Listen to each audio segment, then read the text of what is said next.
Hello friends, so today's video is going to be a list of some non-science fiction fantasy books that I picked up in 2021. Obviously, I primarily talk about science fiction fantasy, but occasionally I branch out and I read some books from other genres, or I pick up some non-fiction. And I wanted to have a video dedicated to the non-science fiction fantasy books that I did read. So there's going to be a lot of different genres and a lot of very different kinds of books on today's list, but I figured it'd be nice to have a dedicated video all about these ones.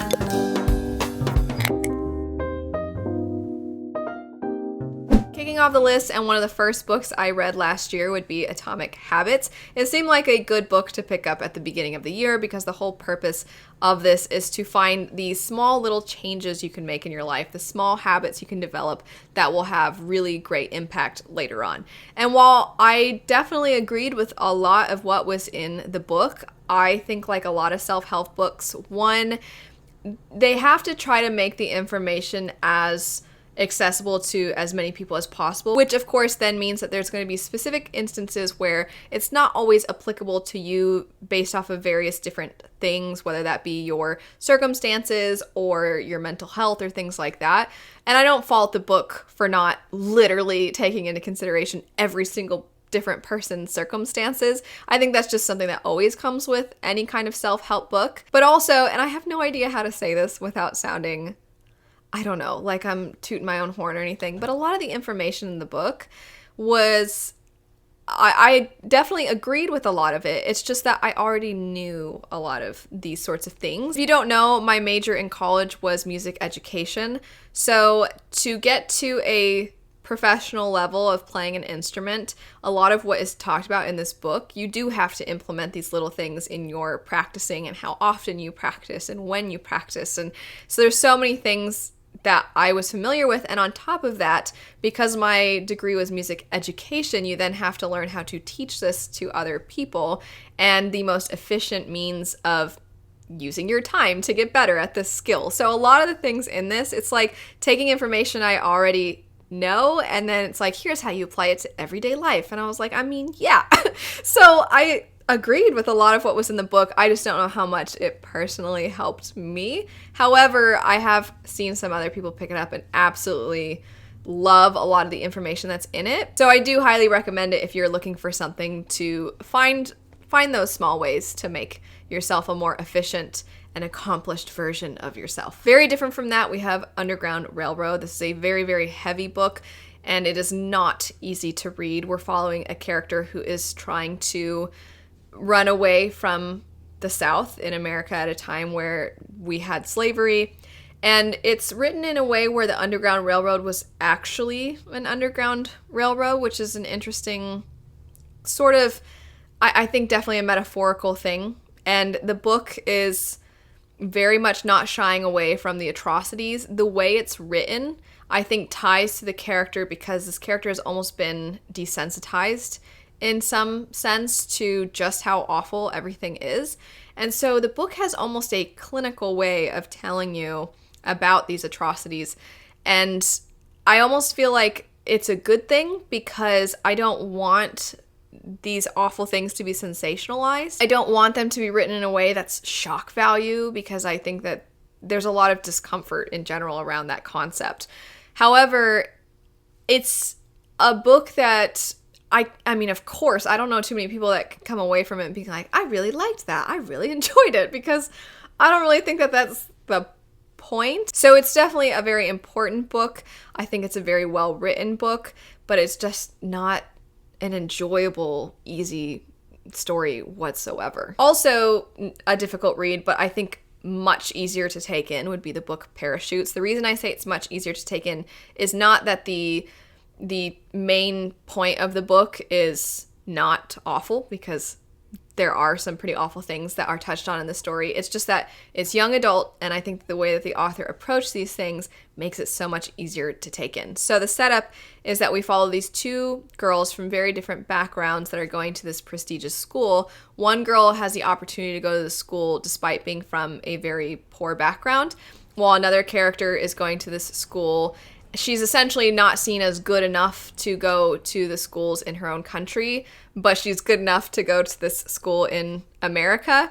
So they come from, like I said, very different backgrounds, and the way that they interact with each other, it's interesting how at first there's this wall because of class, because of being from different places. There's this wall between these two girls that eventually they start to realize they're experiencing some very similar, very awful things, and that would be the topic of assault. One is experiencing this more so with some people their own age, and then another character is experiencing an adult who is supposed to be a mentor figure to them, taking advantage of that. So it is very difficult. I mean, it's not easy to read for a number of reasons, but as somebody who used to teach students, it was like, it just was so disgusting reading about some of those things, and I'm just like, oh, I wanted to like reach into the book and just, you know, I'm not a violent person, but some of the things that were in that book, I was like, ugh. So it's I thought, very, very well-written story for what it was trying to portray.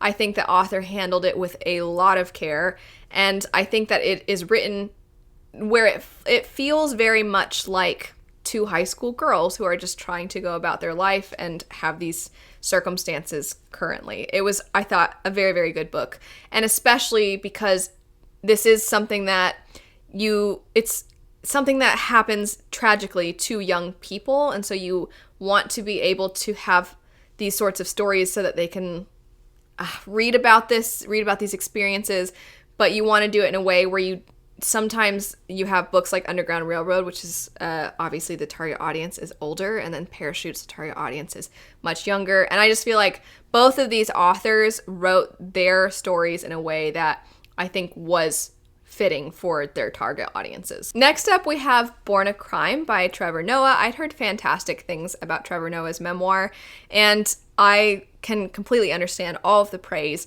So he details what it was like growing up in an area that was incredibly segregated, and how his very existence is essentially a crime because there are not supposed to be people who are white and people who are black having children.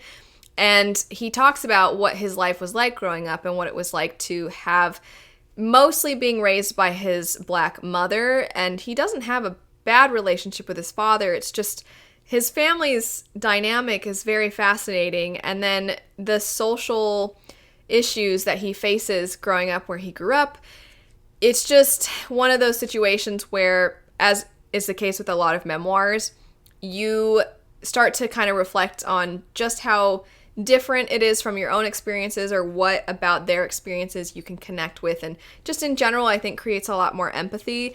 And on top of all of that, Trevor Noah is a very funny person, and so I think he writes the story in a way that makes it incredibly entertaining. He also narrates the audiobook. So I love comedy, and part of what I love about comedy is the way that comedians can take things going on in sometimes very tragic and awful things, but say it in a way that makes you laugh and kind of makes it easier to take in and deal with. And I think he does a fantastic job of doing that in this book. He just hits on so many different things. Two other memoirs I picked up would be Know My Name by Chanel Miller and Tara Westover's memoir, Educated, both of which are very, very praised. They're very popular, and for a good reason. They are both absolutely fantastic. So Know My Name is a memoir that dives into the individual involved in the Brock Turner case, which would be Chanel Miller, and at the time of the Brock Turner case, her identity was kept a secret for her own protection and well-being. However, the way that the assault was discussed in the news, in social media, the way that people depicted Chanel Miller was absolutely disgusting, and this story is kind of her being like, this is my name, know my name, and know here's what happened. And it is such a difficult book to read. She writes it so well, and it's so... I don't want to say too much else, because it's just one of those situations where obviously it's not going to be the easiest thing to take in for anyone. However, I think it's a very, very important book, and I think that the way she just writes it with so much, she's just an amazing, she is an amazing writer. So I highly recommend Know My Name. And then Educated was absolutely fantastic as well. Also, I think deserving of all its praise. We follow Tara, growing up in a community, or at least her family themselves, were very fearful of the government. They were fearful of public education. They wanted to stay off the grid. And they also were very afraid of modern medicine. And so she grew up in a very bizarre situation where if she was getting injured, they had not the always best means of treating injuries. And she didn't have, of course, a typical education growing up, and how she was able to come out of that situation, which also involves some abusive things, how she's able to come out of that and become a very highly educated person. And I think it sounds silly to say, but such a great thinker. Absolutely amazing. Can't recommend these memoirs enough. They were all great. Next up, we have Evicted. So not a memoir, but another nonfiction. And one of the best books I've ever read. It is about eviction, specifically in the US, although eviction, there are different things in place depending on what part of the US you're talking about. So the author lived in an area in the US where there is a lot of eviction, and the amount of dedication that he put into his research already is deserving of all the applause, but also the amount of detail that he goes into and how he's able to write. He follows various different individuals, and he kind of just stays back and then writes about what is going on with them in their lives. And so he details the landlords, and he just basically has a recorder that he records conversations, of course with their permission, and then he just kind of writes them. And it's like you're watching a documentary. And so there's no sugarcoating anything on anyone's end, whether it's the people being evicted, or it's the landlords who are doing the evicting, or the property managers, or whoever it is that he's showing you.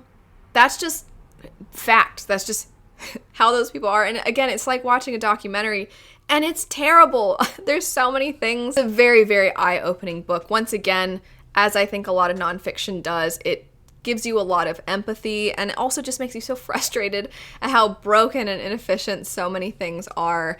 So if you haven't read this, even if you're like, I don't know, I don't read a lot of nonfiction, or Eviction of all things, I can't recommend this enough. It is incredible. Next up, we have some fiction, one of which would be a thriller kind of mystery, which would be The Maidens.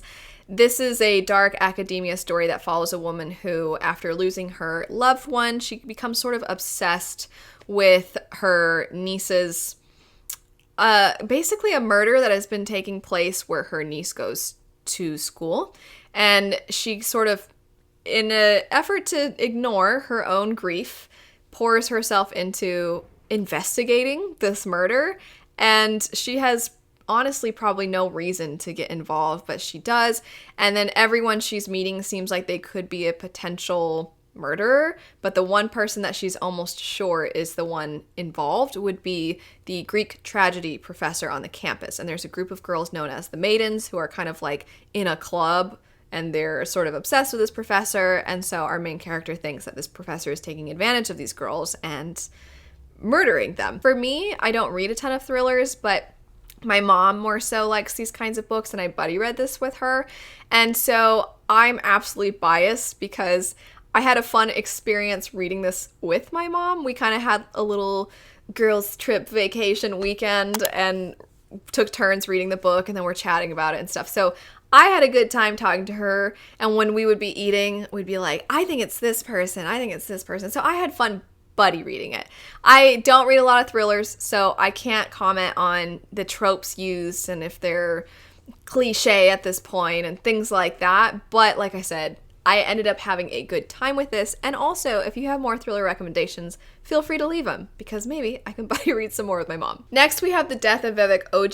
This was another, I picked up a lot of really heavy non-science fiction fantasy books this year. This is another one that was very heavy, and it dives into a character in the aftermath of their death. I've said before, I said this about the book Under the Whispering Door.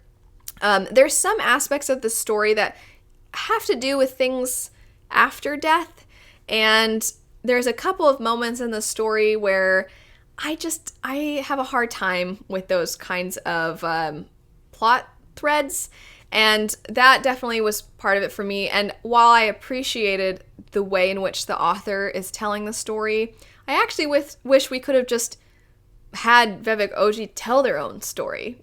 Because I understand why the author did it, because it's so much about how the world perceives a person and the inability for them sometimes to let the world see them as they want to be seen.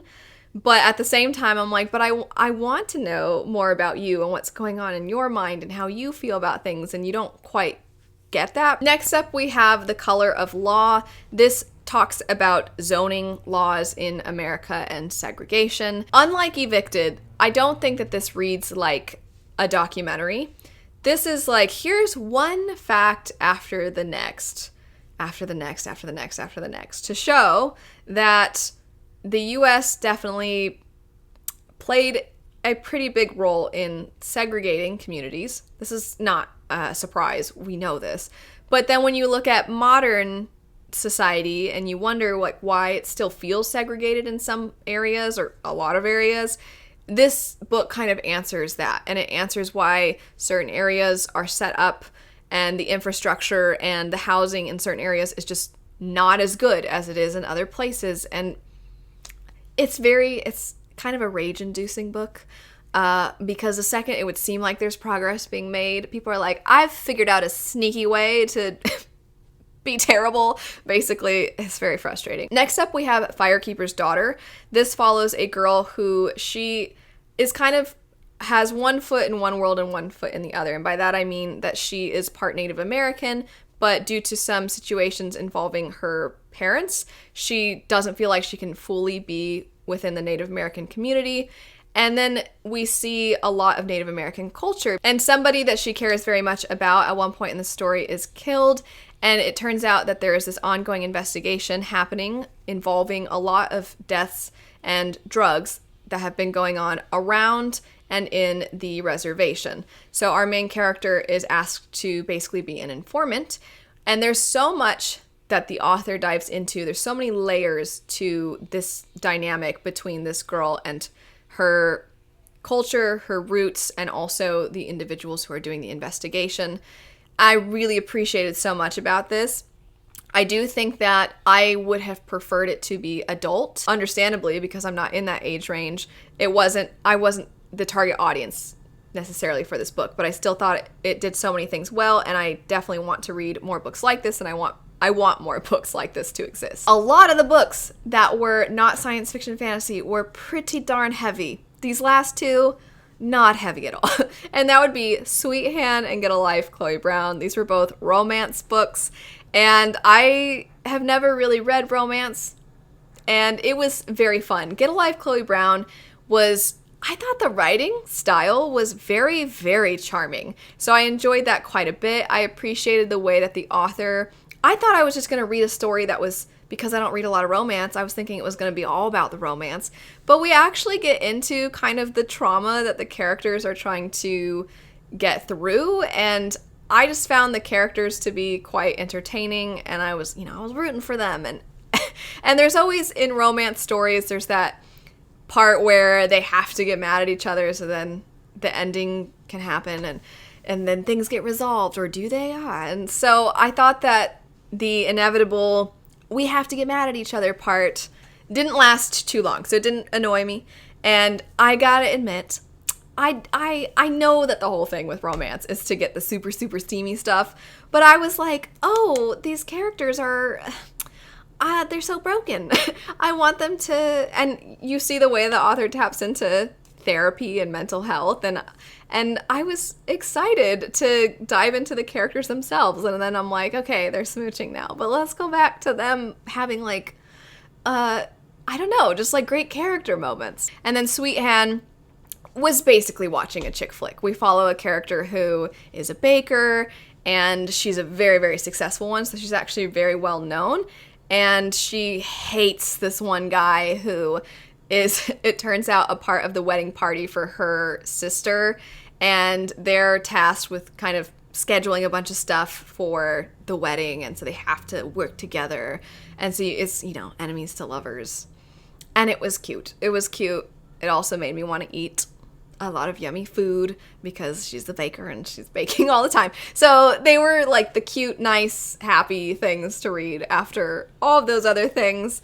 It was refreshing. It was a good, palate cleanser to get back into epic fantasy and swords and dragons. Those would be all of the non-science fiction fantasy books that I picked up in 2021. Let me know your thoughts on any of these. Also, if you have any recommendations based off what I've said about these, let me know. But anyway, thanks so much for watching. I hope you have a lovely rest of your day, and I'll see you all later.